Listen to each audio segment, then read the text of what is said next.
పురిలో నిజంగా శ్రీకృష్ణుడి హార్ట్ ఉంది. ఇది నేను చెప్పడం కాదు, అక్కడ లక్షల మంది ప్రజల నమ్మకం.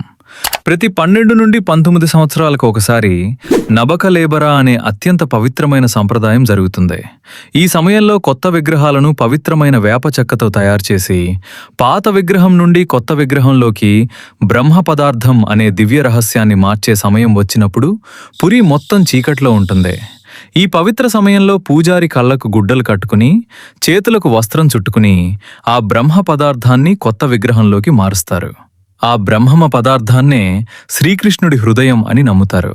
పురి రథయాత్ర కోసం కొత్త రథాలను మాత్రమే నిర్మించుతారు. ఒకసారి రథయాత్రలో ఉపయోగించిన రథాన్ని మరలా ఎప్పుడూ వాడరు.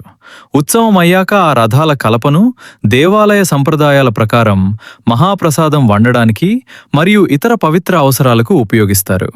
అందుకే పురీ క్షేత్రం భారతదేశంలో అత్యంత రహస్యమైన దేవాలయాలలో ఒకటిగా భావించబడుతుంది. ఇలాంటి మిస్టీరియస్ టెంపుల్ స్టోరీస్ కోసం సబ్స్క్రైబ్ చేయండి.